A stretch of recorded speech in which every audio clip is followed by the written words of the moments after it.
Hi, welcome to another typology interview. We have Jack. How's it going, Jack?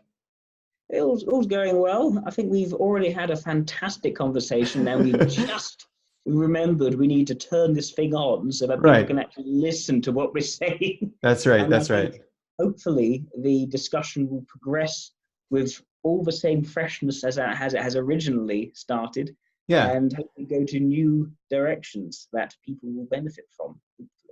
Awesome. Yeah, I hope so too. So you run a YouTube channel called World Socionics That is correct. The Society, I World guess. Socionic Society.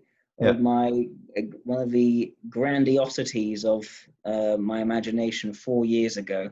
I Right. thought, oh, let's have a let's have a name for a group that so I can pretend to talk for all socionists around the world. Of course, I can't. That's a hubris. There are people with different There you opinions in go. different parts of the world, and especially in the East. So but yeah, I like the term now. It's a fun one. I'm stuck Yeah. with it.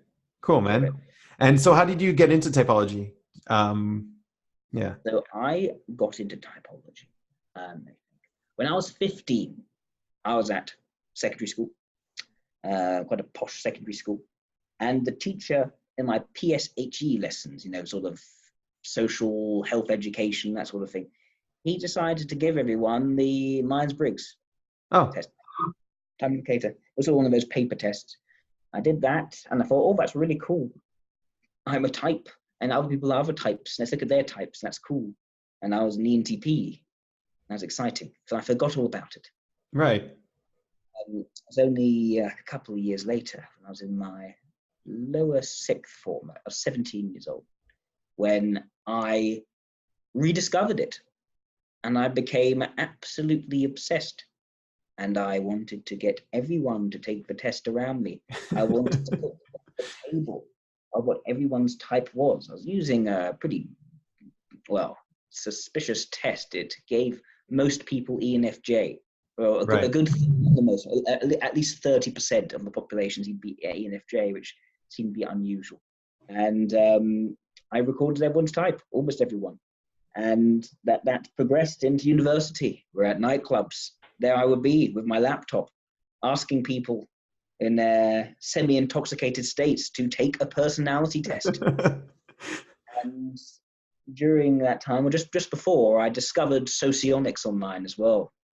And I've been getting into debates in different online forums. And it was on these forums that I discovered Socionics, and I wanted to find out more about it, to understand it more. And in that process, I found that it was explaining things better than I was accustomed to explaining things through Myers-Briggs. I'd already Right. dived into dichotomies. How I'd old are you already, today, by the way? Just so we get a reference. How old are you today? I'm turning 28. Okay, In, so then we're talking more about like 8 years ago. About yes, this was a right. while back. Yes, but I'm turning 28 in 5 days, something like that. Cool. I think Congrats. I keep forgetting my birthday. I'm not very good at that sort of thing. But yes, thank you very much. Yes, I'm living to a grand old age of 28.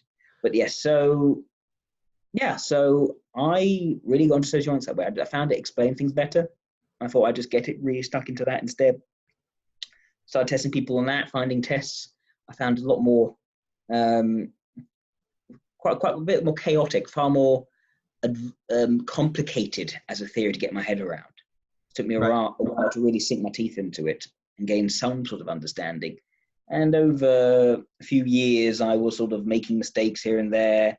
I managed to meet people who I thought really knew what they were talking about, like this one fellow called Peter Bartle, Hmm. known as the expat, who I think was a very good mentor for me in terms of understanding socioeconomics better, and other people like um, this person called Alicia, someone called Rita, another called Rowan for a while, and I learned more socioeconomics through them. Cool. And it was sort of after my um, once I finished my third year university, so I set up the World Socioeconomic Society. I'd Nice. already been Yeah. running little What London were you society. taking in university, by the way? I took philosophy I as my see. first. Okay. And you still identify as an ENTP today? I would say so. I think Okay. I'm quite safely in that type. I think that the vast majority of people have formed a consensus on me being that type.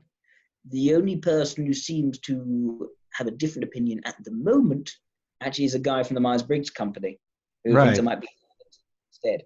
Although he INTP. types it himself as an INTP, and I think he might actually be an ENTP. And I Uh-huh. think it's part of the extroversion, introversion, socializing confusion with the Right. Myers-Briggs. Yeah, yeah, that's right. Yeah. Cool, man. So what's your channel all about these days? Do you want to take us through a little history of how it evolved? Good question of what it's about. It's sort of about whatever I want to post, but the it started off as a means for me to show my diagnostic interviews, something I Hmm. started doing a few years ago, 5 years ago. And you're working in that field right now. You have a job like. My work is more around interviewing, Hmm. um, going for promotional interviews in big banks. Right. So it's all psychology. Recently, I actually started doing psychology for my job as well as my hobby, not just Right. doing administration for a psychologist, but actually doing the psychology. So Cool. that's but yeah, although the guy I'm working for had worked with the Myers-Briggs company, Right. so Yeah. there's a connection there. But yeah, no, I'm not really doing Myers-Briggs there at the moment, or Socionics there, not at the moment. Um, instead, Socionics is still more of my hobby, but it's also something which I also use to a certain degree freelance professionally Yeah. for working out people's type, primarily moving into coaching, Hmm. relationship managing as well, trying to bridge the gaps between Right. different personalities.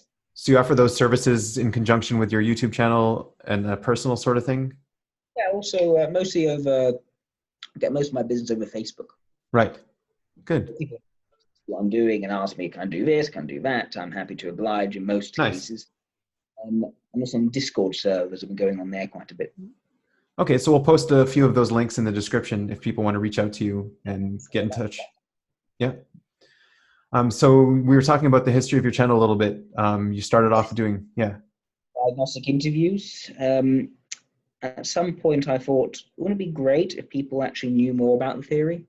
Hmm. So I found a lot of people had no clue what it was about.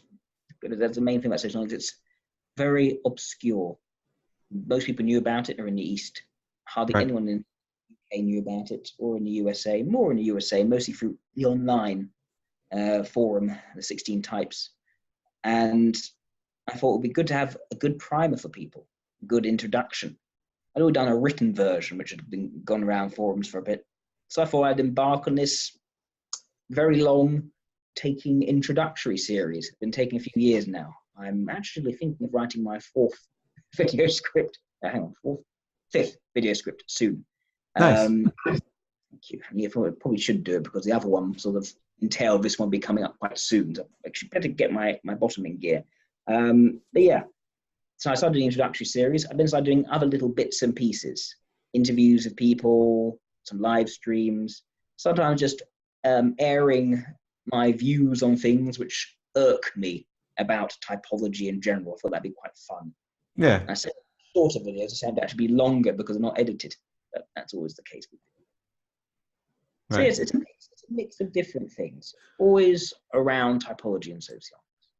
Okay, cool. And so you see socionics as an absolute truth or some sort of, no, or some sort of the closest we have to the truth, or? It is currently the best model we have for understanding how different kinds and varieties of personality interact with the world around them, both real and imagined. Okay, cool. Do you see things that socionics is missing in the model? Yeah, Yeah, I think so. I think there needs to be a lot more of a focus on, well, the empirical side. right. Try and bring out what are the exact things that are likely to happen between two people of the same type. We have these general sort of vague descriptions. They're not very helpful. Right. We have we haven't done enough work on personal development.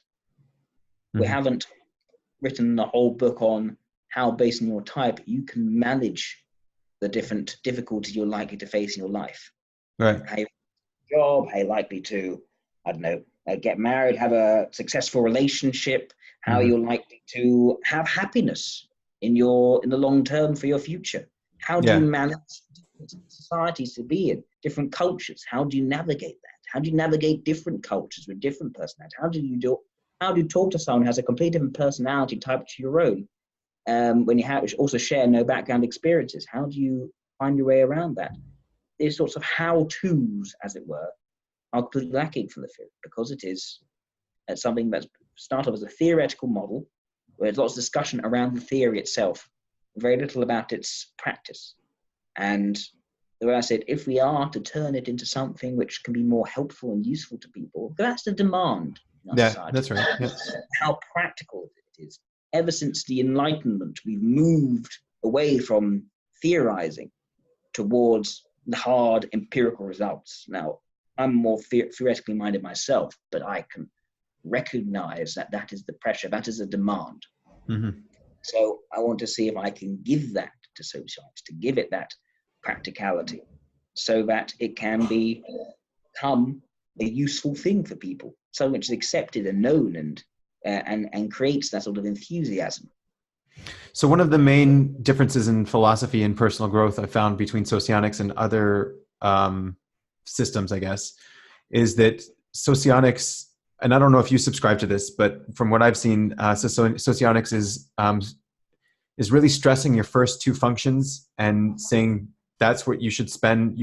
Those are your strengths, and you should use your strengths and focus on your strengths.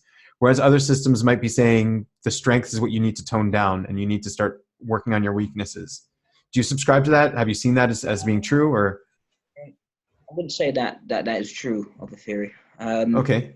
To start off with, it's not the top two. It's your strengths are going to be not only the top two, but also it's in the theory, the bottom two, the seventh and eighth.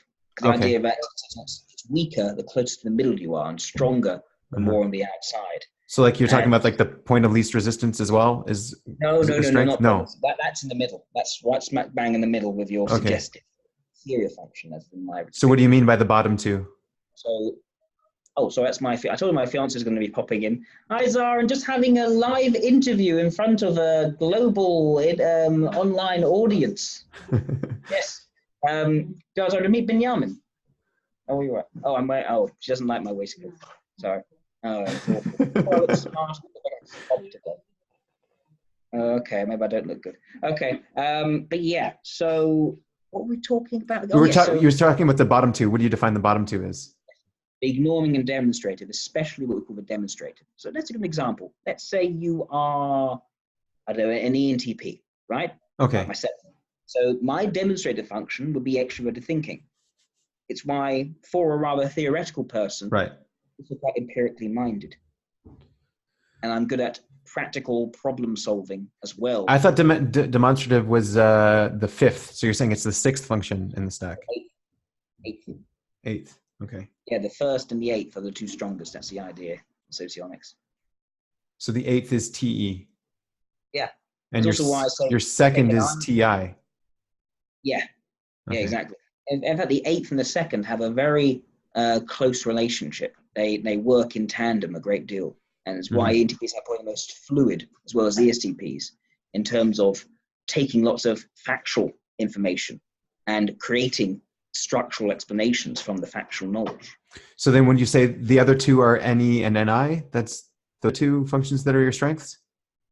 So yes, although, as Jung would say, your dominant function suppresses its inverse. Okay. And so while extroverted thinking, for me, my demonstrative function is far more present, introverted intuition, my ignoring function, is a lot more ignored. It is a strength in that I could use it, and I use it to a certain minimal degree. Well, but I don't use it more than I have to. Right. And so you won't see it as much. And you'll find that normally extrovert intuition types are not limiting possibilities. They want to expand the range of possibilities. And they're not as inclined to foresee where a problem is. Be willing to do that if they think it's an interesting possibility. Okay. So like as an NT, all of your NT functions would be your strengths. And as an SF, all of your S and F functions would be your strengths, basically. Exactly. That would be the idea. Okay. And so then socionics, the philosophy behind success and personal growth is maximizing these strengths and focusing on these strengths. No. No. Awesome. No, your strengths are already there. Right. So you take your leading function. The whole idea of a strength is that you can find an appropriate application of it in any circumstance, in a Right. new situation.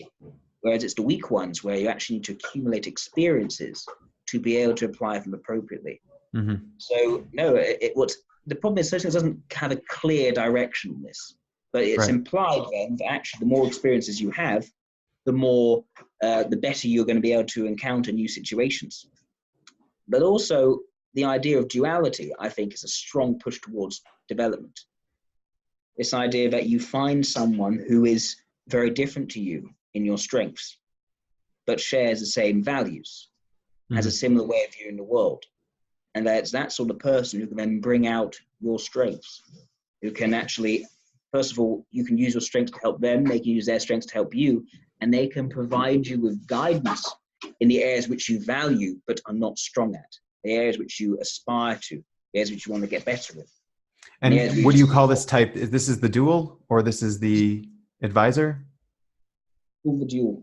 Dual. The idea that it's symmetrical. It's both mutually help each other. And it goes back to Plato. The idea that love is admiration. Love is seeing something in someone else which you don't have, but which you'd really like to grow in. Right.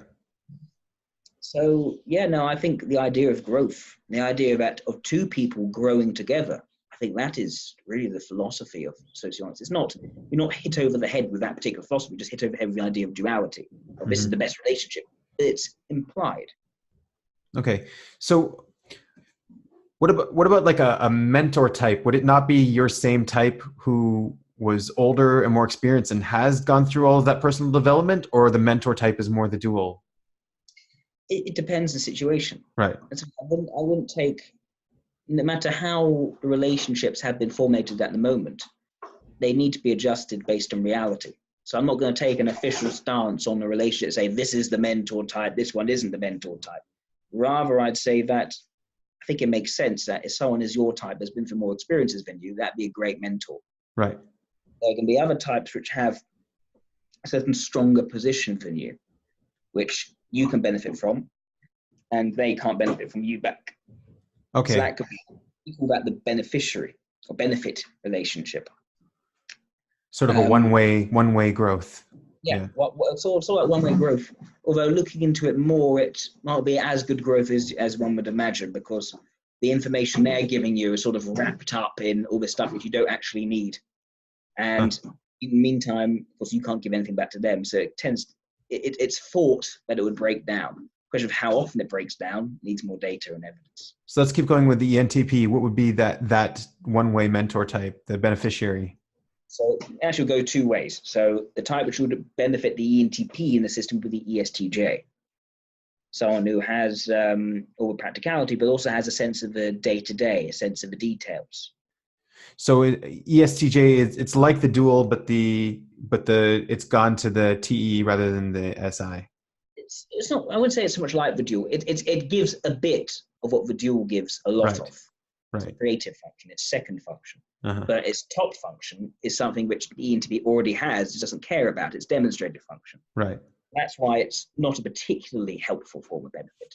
But the idea is more that one type sees themselves as helping them out a lot of the time, and the other isn't really benefiting it from as much as the benefit factor thinks they are.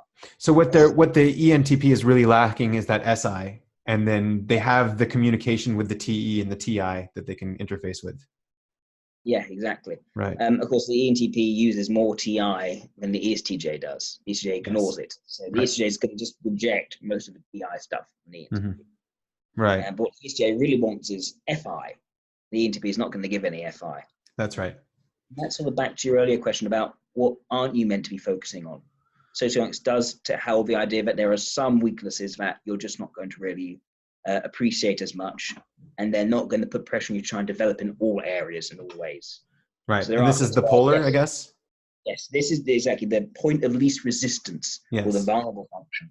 This is where Socionics would be similar to what you've said, in that this is a weakness you're not going to enjoy working on. You're not going to gain satisfaction for working on. So better to focus more on your strengths or all the weaknesses which you actually value and see as meaningful growth. Right. Whereas even working on your polar or your point of least resistance is probably where you have the most miscommunication with people and the most struggle with people. So supposedly, yes. At Right. least although from more observation, I'd say it's more where you have a complete lack of regard for it. You don't really see it as being an issue.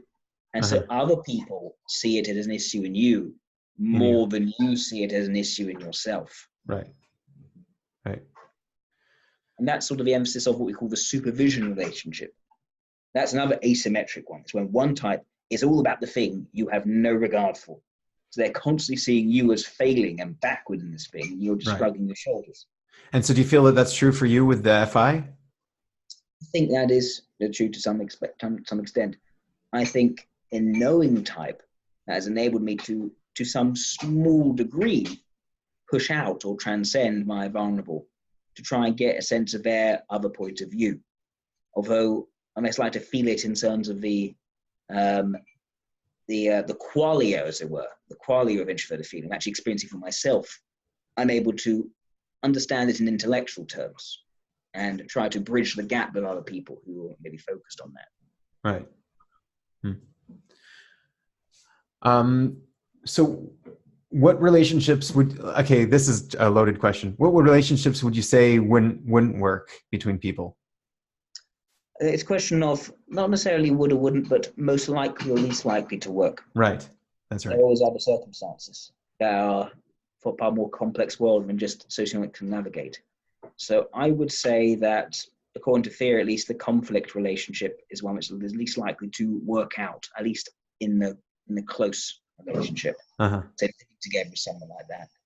And that's because you have completely different strengths and weaknesses, but you also have no values. There's no area for understanding. There's no overlap between them in any way. Yes. So for the ENTP, what type would that be? So that would be, it's difficult to convert that into MBTI. These are one, some types correlate more with MBTI than others. This one really doesn't. So I guess if you look in terms of functions, we would call it something like the ISFP, so FISE. We would put it we call it the ESI, ethical sensory integration. So it's an SF. Yes. And then the point of least resistance function is their main function. Yes, extrovert intuition is their point of least resistance.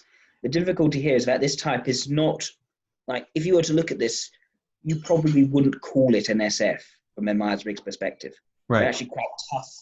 They can be quite judgmental. They can be, but they're very much relationship oriented and oriented based on their personal judgments of people. So as FI, it's a very sort of tough, steely FI. But so what you've identified is that your point of least resistance is their primary function, and their point of least resistance is your primary function, and that's the conflict. Exactly. Right. So it's most likely to cause mutual bemusement. Right. Because they'll see the big lack of their primary function in you, and they'll fault you for it. Yeah, and vice versa. And vice versa. Mm-hmm. Is there any benefit to having this kind of relationship? Well, I think it's a great way to essentially force you out of your bubble, regular experiences. I think there can be easier sort of stepping stones towards that, say the superego relationship, which is known for also having a lack of understanding. That one's where they're both extroverts or both introverts. Right. They're not as much at loggerheads. Functions don't come in directly in contradiction. But still, it's an interesting and bemusing relationship. I'd say that is certainly the benefit. You are gaining more experiences of very different people. The question is it something that makes you or breaks you? As most ordeals are. You know, you can either learn from it, get better, or you can be damaged by it. Question is, what are the circumstances? How's it go through? How's it proceed? Right. So we were talking a little bit about your opinion of Myers-Briggs, and you said Myers-Briggs is maybe more useful for the public. Like it's definitely easier to understand for the public. I wouldn't necessarily say it's useful. I'd say more useful. I'd say that it is more accessible. Accessible, exactly. Yeah, right. Accessible. It's more simple to get your head around. At least if you focus. The thing is, even the Myers-Briggs is we can talk in a very vacuous way, in a very amorphous way, in that there are actually different ways of seeing the Myers-Briggs theory. Are we talking about the Myers-Briggs theory of a Myers-Briggs company, which is very dichotomy focused and tends to pay more lip service towards the cognitive functions? Or we're talking about the real hardcore Jungian cognitive function people who actually reject a lot of these basic four dichotomies, the Jungian dichotomies, and go far more towards the cognitive functions. Right. Two completely different universes there. But we often conflate them. Right. Yeah, because we were talking before we actually started the interview about introverted versus extroverted and perceiving versus judging, and how this axis is kind of flawed in Myers-Briggs. I think so, yes. Yeah. Well, at least on testing as dichotomies. Well, that might be a different issue. What do you mean by that? By like the opposite for judging and perceiving, and it's able to type you properly by taking this dichotomy, like looking for, or introversion versus extroversion, and looking at this dichotomy as an ability to type you. Well, put you on the cognitive functions. What do we mean by typing you? In the Myers-Briggs company, as far as they're concerned, it's what you've gotten in their test. Right, in the exactly. Yeah. Test, right, yeah. Test. They haven't found that being more of a difficulty than any of the other dichotomies, from what I could see. Mm-hmm. I'm not sure on that perspective. Or I'm saying it's from by placing you at the right cognitive function order. Yeah. How the theory matched up with communication, it seems to be very disjointed. That you have your ENTP, for instance, leading with a judging, rational function, and that being spread out across. Now, the rationale they'll use is that it's the extroverted ones which really show up in your management of your outside world. It goes back to another fundamental difference between socionics and cognitive functions, or Myers-Briggs, that for them, extrovertedness is about the outside world, and introvertedness is about the inner world. Okay. Whereas sociologists actually say that actually goes back to intuition and versus sensation. Right. And that's right. It goes back to the domain of information. So all feeling, all ethics, and all intuition, all sensation, rather than splitting out extroversion and introversion. Mm-hmm. So that probably is another major source of difference in the two theories. Yeah. And that plays out in understanding of the judging and perceiving functions. Right. Well, I would say Jung would support more the Socionics view than the Myers-Briggs view on introversion and extroversion. I think like this is what the Big Five took as introversion and extroversion as well. It's a sort of a skewed view. It's not subjective versus objective, like Jung said. I'm not sure. I'm not sure actually. I think the rationale from the Myers-Briggs people is actually quite Jung oriented. They talked about the self and the object. Now they took from that, okay, it's the subjective versus the objective, that extroverted thinking is the objective thinking, introverted thinking is a subjective thinking, etc., etc. Right. What comes from that. An objective subjective is tied to external internal. The idea that because what was outside of you versus what is personal to you. So I think that's where the Myers-Briggs people did get it from Jung. Right, but I mean, so like you said, you brought this up as well. So sensing, for example, whether it's introverted sensing or extroverted sensing, it's still external. It's not internal. I would say it's external. Right, but one of them is objective and one of them is more subjective. I'm not sure. I think they're both, yeah. Well, I find it difficult to find a difference in definition between the objective and external and subjective and internal. Okay. I'm not sure. Like, I think that actually Jung may have tied himself in knots from his psychological types, trying to show how introvert sensation could be something which is very subjective and very internal. And they end up describing someone who is sort of mental. It sounds like they got some sort of illness, some sort of psychosis, which makes sense in a degree because he was working people with mental illnesses. But that makes it rather poor for applying to every other person who doesn't have a particular psychosis. Mm-hmm. So yeah, and the same thing as extroverted intuition, that should also be internal, even though it's extroverted, it's objective, but it's not internal. I think so, and I think Myers-Briggs not doing that, at least in the cognitive function world, right. by not doing that, they have made ENTP almost too similar to ESTP. They haven't really demonstrated why wouldn't an ENTP be just as involved in new experiences, physical things, as an ESTP? Haven't really made those distinctions very clear. Socionics goes a lot further in defining what the differences in extroverts and sage and extrovert intuition, so that they're actually mutually exclusive. That's right. Yeah. What would you recommend people do if they wanted to learn Socionics? How is there a book? Is there a place you should start? There are different books, different sources. Some will confuse you. Some will confuse you even more. Right. I would say, well, I could start blabbing on about what I've done. So I put together on my blog an introductory 3-part series. Other people put together their own versions. I think there used to be a good source called Wikisocion, but that's now been sort of corrupted to a degree. Things have been added to it, things have been taken away without other people being asked about it. It was meant to be sort of like a collaborative project. Right. So that's sort of been compromised now. That used to be like the main source. So I'd say if you go to my stuff, you'll get a reasonably good understanding quite safely. So we'll put a link to your writings, I guess, and then that will be helpful. You have a good introduction videos that you're working on now too on your YouTube channel. Yes, it's only very recently has my videos embarked on the real canon of the theory. Okay. The first 2 videos are just background. Right.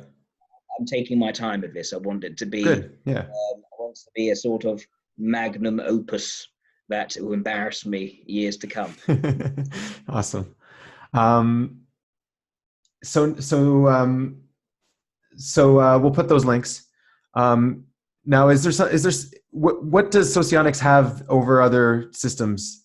Do you think that other systems aren't touching on? I think it makes some crucial distinctions. So one of them is the difference between valuing something and being strong at something. Myers-Briggs conflated that to say it's a preference and don't really articulate exactly what preferences beyond a sort of general metaphor or simile of your hands, whether you're right-handed or left-handed. Right. So you're talking about cognitive functions, valuing the cognitive function or being good at it, and they're two different things. So I think that makes sense, common sense. You do things, right? Some things you do you don't care for, but you happen to be very good at them. You can be praised for them, but you don't actually take much appreciation of that. That's right. And other things you really put a lot of faith and stock into, and they don't go to plan, and you're shattered. Right. That's right. I think that is a very important part of the human psyche, that we do these things, and we have these problems in life. You can only really understand that if you make this important distinction, I think. Right. So as an ENTP, you would be good at any, but you wouldn't really value it? So as an ENTP? Yeah. I'd say that is a good example of what we call the ego block. You're good at it and you value it. You identify with this. Right. I think that lines up across the board of the different theories, that your leading dominant function is the most powerful aspect of who you are. Okay. Now I say you value it and you're strong at it. So then your TI would be? Also ego, but it would be supporting rather than be leading the charge. So would you value it as well and be good at it? Exactly. Okay. But its role would be more to flavor the dominant rather than be the main driving impetus. Whereas you take TE, extroverted thinking, for an ENTP, that's what I'm talking about, something which is strong but not valued. Not valued, right. What about FE? That's something that's valued but not strong? Exactly. Right. And that's why you can see almost every modern day politician who's either an ESTP or an ENTP has been called a buffoon at some point. And that's because they're trying at their FE, but they're not succeeding at their FE across all audiences. And And when they get hit on that, when they get insulted on it, at failing at it, it hits to home because they value it. Yes, exactly. It's why the POTUS keeps on checking what people are saying about him, and then tweeting about it. Right. Because he really cares about this thing, and he doesn't have it under full control, like he does his ability to dominate the immediate physical surroundings. So your SI, for example, that would be something that you really value, but you're not good at all. Yes, and because you're not good at it at all, because we call a more flexible contact function. It's also not going to be so firm against criticism as we call your mobilizing function, like FE for the ENTP. It's going to be more something where you say, I know I need help in this. Can you guys help me out in this? I'm not very precious about it. I know I need help here. Whereas the tertiary, or in Myers-Briggs terms, or the mobilizing, as we call it, that's going to be a thing where I think I'm quite good at this, and it's really upset me that it's actually blown up in my face, and I want to try to show that I could do this really well. We say it's more of I say it's more of an inflexible or stubborn function. It's more inert, as people call it in older terminology. And so then the NI would be something that you'd be really good at, but no value? Yeah, and that you try to minimize its use as much as possible, because it conflicts with the NE. Yeah. And that is entirely in line with what Jung has said, that your dominant function suppresses its inverse. But the interesting creation we have here is that we say that your creative function does not suppress the demonstrative, which is its inverse. Actually, they work in tandem to support the dominant function. So I always took the inverse that Jung was talking about of NE to be SI, or TI to be FE. That's what I took the inverse in his I'm pretty writings. sure he wrote in his book that it was definitely like NE to NI, TE to TI. He very clearly said it was the extroverted thinking suppresses introverted thinking. He definitely made that clear distinction. Instead, when it came to the inferior, it's more of a weaker thing rather than necessarily a repressed thing. Okay. Well, from psychological types, from what I remember, it's the opposite. Yeah. Okay, no fair. I don't think it. I think it's just a question of where you can focus your attention and your energy, and because there's such different spheres, rather than being more of a sense of values or choice to repress, it's more, I'm so focused on this area, I'm just forgetting about this other area. It's a different sphere. It's so far away in terms of the geography of this metaphysics that you just don't end up focusing on as much. Okay, cool. So that's one of the things that Socionics offers. Is there something else that Socionics might offer to the table? Plenty. In terms of interpersonal relationships, having some understanding that's very helpful. What we discussed. In terms of actually going for all 8 cognitive functions. Right. If they're trying to explain how they relate in different ways to a person, I think that's great. I think in terms of exploring more of these values, the idea of quadrants and the idea of you actually have a lot more to share with people who in Myers-Briggs may think actually have nothing to do with you, say ISFJs, ESFJs for an ENTP or INTP.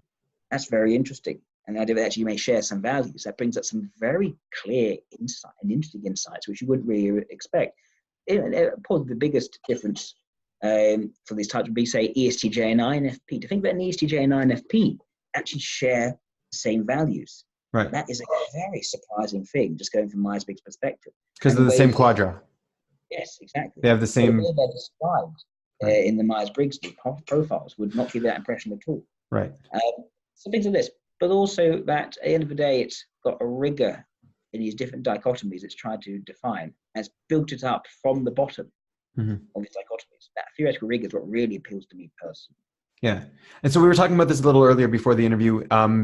From what I've seen, the biggest difference in the definition of cognitive functions between Socionics and straight Jung is the SE. I think SI as well. I think that sensation is probably the most contentious of the 4. Okay. I would say to a degree feeling as well, but not as much. TE, as a result of SE, actually I think can be also a point of contention because of which one is given the bossy status. I think that's what it's all about. Right. Okay. Yeah. So Jung is more in the bossy status is a TE, and Socionics is more SE. he actually didn't. Actually, this is where Myers-Briggs. It's almost like Socionics and Myers-Briggs both weren't sure from Jung where to say which one was bossy, and Right. so Myers-Briggs took it to TE, Socionics took it to SE. I see. Okay. Because Myers-Briggs thought that because TE is about, Jung clearly talked about in terms of empirical observation, and he chose Charles Darwin as his very clear example of an extroverted thinking type. Right. And I think about Charles Darwin. What did he do that was about bossy and being in charge? Right. That's right. He wasn't that sort of guy. He's actually quite chilled in that respect. Uh-huh. But what he did do was put together empirical findings. That's right. From which he can put together an understanding of evolution. And he had lots of different samples of different species he'd taken and tried to understand. It came from his desire to collect butterflies. Right. And that's where extroverted thinking came from. So I'd say Socionics a lot more in line with what Jung said in that respect. I think the bossiness, the idea of power orientation, I think it's something which Jung didn't really talk about so much. But just from observing people, humanity, it's clearly got a major factor. And it does seem to make sense in terms of what are you doing in the moment, how you can get a sort of advantage. And it does seem to follow physics in terms of bigger things pushing out, or more dense things pushing out less dense things. And we see it in, the conquerors of our world. Are they doing things because it's empirical? No, they're not much empirical based on it. It's often towards power, or glory, for the fighting spirit, towards being the top of a particular hierarchy. Right. So what I was arguing about before our discussion is that all types can go for power. They would just do it in a different way. Whereas, all types could ignore power and not care about power. They would just also do it in a different way. I would say that, I would say that different types can have very different reasons for what appears to be pursuing power. Whereas where you'd say that all types or methods, I would say methods even. Yes, and I'd say many types can end up in position of powers for very different reasons as well. Okay. And actually, when it actually comes to being pure about power, rather than for being for any other reason, it's the types which really don't appreciate just dominance for the sake of dominance. They end up standing out as not being like that and end up giving up their power very quickly. And so do you agree with this definition of SE that, because your basic definition of SE is being in the moment and being in the sensory moment, but you see that these types of people are people that are after power for power's sake? Not just being in a sensory moment. It's about seeing, it's got an expansive approach to it. Right. So how are the different physical objects in our environment clashing and competing? What is taking up the most space? What is giving up space? Seeing the physical surroundings in that terms, rather than in terms of sort of harmonizing flow of our physical experience. We see more of the social understanding of introverted sensation. And from that, you can get to these ideas of competition and dominance. But also how power is understood can also vary depending whether it's put with introverted thinking or introverted feeling. Whether it's about more formal power hierarchies, or it's more about sort of personal power, being the first among equals, being more dominant in the relationship. So, and also is it about pursuing power, or is it about resisting power from others? And we can see more of a pursuit of power and influence in beta, and more of a sort of resisting of power in gamma, different quadra values. I see. Okay. Beta being the STPs. Yes. And gamma being the SFPs. Yes. Right. If we stick to the rules of direct cognitive function name crossover. Right. Yeah. Okay. So you're saying, but so do you observe this as well in socionics? Like, how does socionics keep itself accountable to reality? How does it check itself with reality? How does it know it's, Sorry. So that's the something which needs to be developed. The need to have more empirical tests. It's a theory. Like all theories, there will be a demand for it to be subject to empirical inquiry. My hope is that as more people know about socionics, more academics may think this is something we should actually put to the test.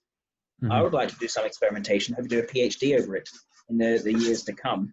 At the moment, it's not good because I'm trying to build up my more professional career.